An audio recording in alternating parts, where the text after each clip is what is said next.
You can now get a 30-day trial to experience The Athletic for free. Visit the link in the description below to try it now.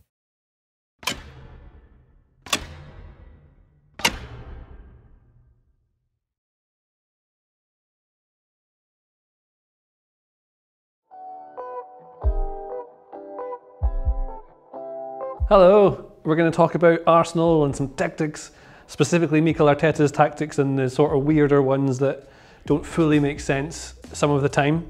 We're going to look at why that is, starting with one we've noticed of late called, we're going to call it the donut, because it's sort of like a ring formation you see, and it produces something called the horseshoe passing matrix, which is not exciting or a film, so don't get your hopes up.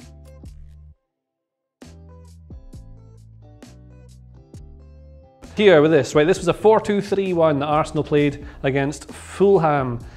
Fulham played in the Premier League, as you may be aware. So when they played against them, Fulham played in a 4-4-2 block, and it was pretty obvious they were going to do this because this is what Scott Parker had done previously. So what I think Arteta's doing, and perhaps an example of when he might be overthinking it a little bit, is that the space in this game is going to be out wide of the block, right? So the space is going to be mostly in these areas, either side. I won't draw both of them. So what you want to do is, what Arteta wanted to do, was get more players there to create an overload in the space, because between the lines of the 4-4-2, it's very narrow, very squashed. There's just no real room to play. So if you have someone like Emil Smith-Rowe, who is playing as a number 10 in this game, not an awful lot of room. If he gets the ball here, he's got to be really sharp to pass that way again. If he takes it to feet, he's got to turn really quick. It's quite difficult. Most of your space is going to be out wide. Now, by having Smith-Rowe move out to the left or the right as a 10, what you end up getting is a 3v2 on this wing here, or a 2v2 in the right. But you see Smith-Rowe can go over here and create a 3v2, and that's what we're going to have. And then you've got an overload, obviously, who's going to help getting the ball in. Now, Elneny sits at the base of the whole thing. This example is Thomas Partey's done it in other games when he's used the donut. And so what happens here is the ball goes out to Saka, one of Elneny's best friends on the right wing. The ball goes in, but look who's in the middle. Oh yes, it's only really Lacazette who's there to attack it as the 9. Martinelli can come on off the left to attack this, and this would kind of be fine, but it squashes all your width, so suddenly you lose all this width here, and you need that to stretch the defence apart. It might have worked as if you had Kieran Tierney fit, because Tierney can overlap. Or you could have played Saka at the left back, so you'd get attacking width that way. But he's going with Saka because of various injury reasons, and you end up with this congested, weird donut shape, where the ball just gets passed around, and it never ever goes in the goal. It just goes up, back, and yeah, it's not great. So Ceballos is one of the two central midfielders. I wouldn't call him a pivot as such, because nothing was really going around him. He was just hovering about doing Ceballos things, which are unclear as to what they really are. And yeah, so he'd end up here, Zach would end up here, and Martinelli out here, something like that, often in the same vertical space. Not ideal, don't really get it. Another thing that sort of confuses me about it is that Lacazette is largely playing a false 9 position. So all the depth from the team, all the central, so you've got your depth here would be your, you might associate this, like you have your striker at the top, but to create your depth, you need to have obviously depth between your deepest player and your furthest forward player. And in some systems you might have like Elneny down here, you see, and Lacazette up here is the striker. But Elneny's sitting at the base with the little triangle with the 2 centre backs, Lacazette's here. But what he keeps doing, or did during this game I should say, is dropping deep to receive the ball. So it ends up you just have no one around, and that horseshoe matrix becomes even more matrixy, and the ball never goes in. Now what I think Arteta's trying to do, and we'll see this in a couple other setups, is by playing the false 9, is that your danger zone in football really is kind of around here. It's within the width of the 6-yard box, really the 18-yard, or the goal I should say is the most dangerous part. But this is your danger area. So what you want to do is get the ball in here, because that's the most valuable place to shoot from. You're going to score more goals there. Your XG is highest in the danger zone. And that's what Kenny Loggins wrote about all those years ago when he wrote Danger Zone. So what happens, and we'll see this again in a bit, right, is that, so Saka, so let's move Fulham back a little bit, so they're defending. Now the block moves back, obviously, because that's what they do. And then you get Saka coming up here maybe. And we'll have Smith Rowe floating about as a 10 around about here. Bayern's giving your width. Lacazette might be here. Martinelli might be around about here. Ceballos does whatever Ceballos does. Now, if Lacazette is playing as a straight number 9, like a goal poacher or something, right, in the box, obviously the space is slightly congested because you're defending with so many people in the box. It's harder to get on the end of crosses. He's not a big, huge lad. He's not going to get with a header or something like that. Also, defenders can get touch tight to him. So in order to score, he's got to have amazing movement, get in amongst it, like the front post or the back post, something like that, to be able to score. And Arteta is thinking non-traditionally, outside of the box. Okay, so say Martinelli now has the ball here, in this space here. You know, he's going to pass it back. And what defenders want to do is kind of come out towards him to stop this ball coming across the 6-yard box. That's the danger area. So Lacazette being slightly withdrawn, it means that defenders aren't tight to him, don't know where he is. He can arrive in space and finish off one of these kind of Pro Evo 4 cutbacks that Man City are really good at. And that's probably where Arteta's started working on it with Pep Guardiola. So that's the kind of the idea, but it kind of goes against what makes players like Lacazette, Aubameyang really good in the box, is they have that predatory movement where they can get ahead of someone. So you can sort of see what he's trying to do with it. It's not always exactly how it works, but this is kind of the thinking. But it ends up with Arsenal having loads and loads and loads and loads of passes, creating few chances and never really getting in at goal to score. And that's the big problem. And that also affects the rest of the pitch, the rest of the team. As if by magic, what we now have is a new board. This is actually what Arteta's first ever team looked like when he took over at Arsenal. And it's odd because you see what he was thinking at the time when he started and how maybe things got a little bit complicated over time. So straight 4-2-3-1, you get Saka as a fullback, obviously a very attacking fullback, so he's basically a winger. So he'd come up here and attack here. Aubameyang you've got as a striker who was very good playing in teams who played in the counter-attack, like Borussia Dortmund. He's one of the best strikers in Europe. Arsenal have relied on his goals for a long time. But I think the theory is that he's better coming into the half space from wide areas. So from an out to in run, it means that he arrives in the ball and can shoot on his stronger right foot from these sorts of positions. So around about here. So Lacazette is starting as he wanted to introduce a high press when he first started. And he played Lacazette there, and that's where he kept hearing him go, Laka, Laka, Laka, Laka, which has never really stopped. But he's a sort of a withdrawn forward almost, so maybe not a false 9, but he would press high and he would sort of drop behind Aubameyang, like we're talking about, this sort of thing where you arrive late. Then you have, in this first setup, Reiss Nelson, who's an out-and-out winger. So first of all, you get your attacking width from these two guys. Saka becomes a winger, very modern thing to do. Kind of thing you see at Man City. We're talking about a lot of similarities between what Guardiola has done there. Nelson's the wide right here. Mesut Ozil, our friend, our lover, our child. He is here to produce through balls and do all the things that an Ozil does.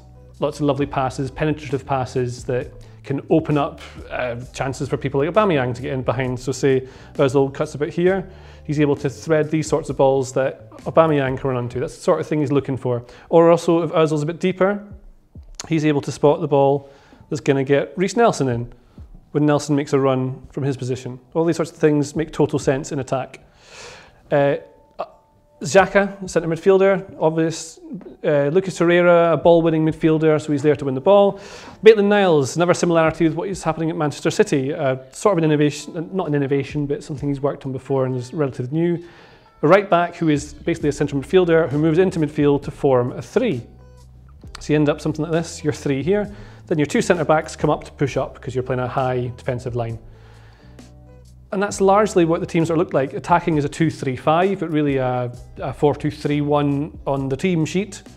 And it's fine, makes total sense.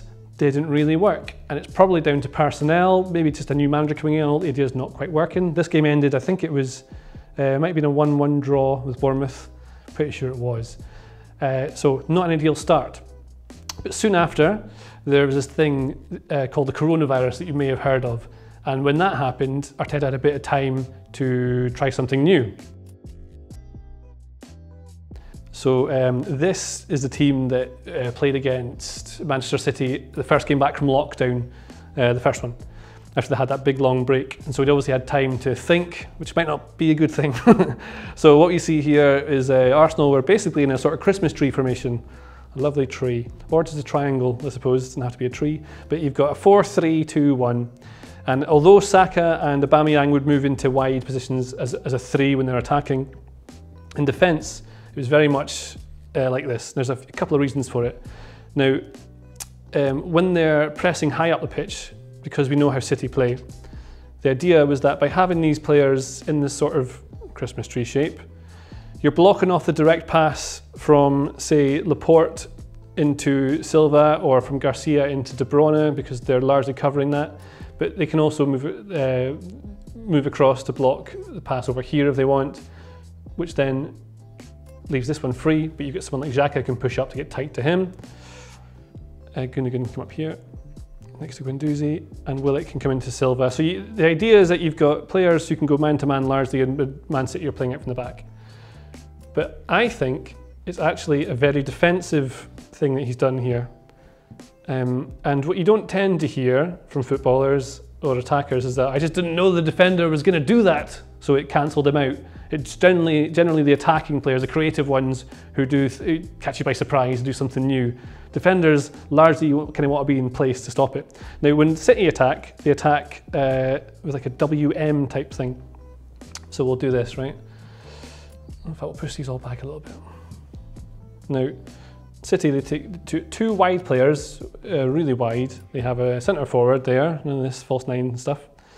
And Silva and De Bruyne, when Silva was still playing, would come here. So you see what you're getting here is this sort of W or M shape, whatever you want to call it. So you got that there. Now, the way that the midfield is set up, especially with Arsenal, is that you can sort of bring these guys back to look after them. So you've effectively got two here. You've got every single person in this shape is looked after. There's someone to deal with it all the time, even when you've got the overlap from Walker or you've got Mendy coming up here. City do a lot is they score the same sort of goal, and it's remember that Pro Evo 4 cutback I'm talking about earlier, where a player gets to the line. I'll show you it. So Sterling, what often he would do is he'd pass back to someone like Silva, make a run in behind the fullback. The ball would come in, except he'd be offside. He'd do it much better than I've just done. And then what you have is Sterling getting wide of the goal, and he makes that the pass. And it goes to Jesus or something like that, Aguero or something like that, and they score the easy tap in. So this is something that I think Arteta's put in place to sort of play with that. It's a straight midfield three, you could say. But then what you've got is Aubameyang and Saka waiting for a ball out from one of Mustafi or Pablo Mari, and then they can move into the wide areas and attack that way. And I mean, again, not exactly how this works, but the theory seems to be there, and didn't really play out in the game either because they got done 3-0, so not perfect. But it's an example of where I think you've seen something Arteta's put in place to try and combat an attacking strength of his team and make sure that he's defensively solid with this. And a few games later, they played 4-2-3-1 a couple of times, and then they got beaten to Brighton, and everything changed, and he went to the 3-4-3, which, you know, is a 5-4-1 in defence when you want it to be, but it gives him all the kind of things he wanted from the start when he came in. So Saka can play at wing back, a bit of defensive cover from Kieran Tierney, who can play both centre back and left back. And your two centre backs, so you've got your three centre backs here. Obviously, Tierney can overlap if he wants to, doesn't have to. Aubameyang and Pepe, two wingers in the half space. Turtle power, has occurred to me. Aubameyang and Pepe here. Nketiah is a pressing forward who is withdrawn when they actually attack. Ceballos and Xhaka doing all the things that they normally do. And what we noticed most in this 3-4-3 is it was really dull, really boring to watch. Everything was entirely rigid. There was no real freedom of movement. The first 4-2-3-1 that we looked at earlier, the players had set roles really, but they made perfect sense because when they transitioned from that 4-2-3-1 to 3-2-5, they could do so and players in the right places. This sort of made sense as well. You had Aubameyang doing his half space thing, attacking here, and Nketiah alongside him in the high press there. Ceballos and Xhaka in the midfield. This is how they played against Southampton, by the way, which is why they've got the stripy boys here. And Southampton play a 4-4-2 almost always. So a three-man defence made perfect sense to introduce it. And Arsenal were used to it already because Lundberg had used it, Unai Emery had used it, even Arsene Wenger had introduced it. But Arteta's, for a manager we thought was going to be quite exciting and attacking and high pressing and entertaining, I suppose is the word we want to have. It was really rigid. Players have clearly defined roles. 3-4-3 is quite useful because you create these sort of diamonds all over the pitch. So in theory, you've got this lovely, these lovely diamonds that you can use, and you've even got one in the middle of the pitch here, I should say. But again, the problem comes from the lack of depth, because Nketiah keeps coming deep to get the ball, and Lacazette would do it, and he would shout Laka, Laka, Laka, Ale, Laka all of the time. If you listen to any games without the sound, that's what you've heard Arteta shouting. It's to do with where they press and where they go. And if you have the striker further up, then it pushes the opposition defence further back. But because Arteta's version of it has like Aubameyang and Pepe kind of doing that, they don't have to do the same thing, because the danger zone is in the middle of the pitch. So because you don't have that striker there, I mean, he wants him to arrive later, like we've discussed many times, but it doesn't have the same effect, and it has that kind of dulling effect of the Arsenal just passing the ball always around the edge, because Aubameyang would naturally come out wide to try and get the ball, and then Pepe would come out wide to try and get the ball, and then all you've got is just no striker again, and the ball going around forever with nothing really happening in the middle. And this is where you want to get the ball, but they're trying to do it in too clever a way. It might be quite football man analysis, but if you have just a striker in here, you've got Aubameyang, you've got Lacazette, the kind of players who play on the shoulder of the last man who can get into it. You're going to have a lot more fun because the ball's going to be able to come into that. But it has worked in the past, and we saw it in the FA Cup semi-final. So not to totally dismiss this as an idea that works. In the FA Cup semi-final, they played against Manchester City. I know this is Southampton we're on now, but bear with me. So what you had was an attack, and these are different players. We're going to use the same thing for it, because they played in the 3-4-3 for the semi-final win, because they won the FA Cup using the same system. And what happened was you had, I think it was a player out here on wide right, and you had one of the withdrawn forwards attacking, and you had someone else attacking through the middle here. And this is how they scored against the back four. So, because of where Aubameyang's playing, when the ball came out to the right-hand side here, during this Arsenal attack, and Man City, I think they were caught in transition. So the ball from Pepe comes over the top here, and Aubameyang attacks it. But he scores from here, which is kind of nuts. Like, he's obviously really good to be able to have done that. It's quite a hard thing to do. But what they wanted to happen was him to arrive here, and then play the cutback to Xhaka or Nketiah, or not Xhaka, but whoever's here at the time, arriving to finish off that move. So it works then, but then you think, if you've got Aubameyang able to make those runs, why are you limiting him to all these wide spaces? You're taking away a lot of his skill set. Gets the goal, so maybe it works. So we've kind of come full circle now with Arteta, where his tactical tinkering, some of them haven't made sense. Maybe he's just trying things out and they haven't worked. Maybe it's the personnel. But he started with a 4-2-3-1 and he's largely gone back to it, but just without the same personnel for a start, but not the same way of playing. So this is how we lined up against Newcastle. It was a 4-2-3-1, and Newcastle kind of played into their tactical hands. So you had Aubameyang as a forward, a straight 9, doing what he does best, which is playing as a striker. You had Martinelli able to come into the half spaces here. You had Willian, being Willian, that's what we'll say about Willian. Martin Odegaard is a number 10 who can float in amongst it whenever he wants to. He knows when to go in behind, he knows when to come short. Elneny and Ceballos, just a bit better here. Bellerin can overlap as a fullback. David Luiz, Gabriel. Granit Xhaka as the left back. And this is the weird part. So this worked against Newcastle to an extent, because Newcastle were defending as this 5-3-2, and the 5-3-2 shows you wide. So you can see that the way the shape of the team just pushes the ball wide to these areas. But he didn't start doing this donut thing where all the players stayed wide. He made sure he had people through the middle, depth, Aubameyang and the centre backs. And it stretches the defence a little bit backwards, and because that then creates a bit of room in between for players like Odegaard to move into. So because Aubameyang will move these guys further back, the theory is that it then opens up space between these players in midfield and defence. Obviously they're going to try and squash in, but then that moves them back even further, which creates even more room for Ceballos and Elneny. That's the kind of theory that this is going to work, and that's sort of how it played out in the game as well. This 5-3-2 didn't do Newcastle any favours whatsoever. But if he'd had, say, what we saw in Arsenal's last game, before we filmed this, which was the 3-1 win over West Brom. It was 3-1.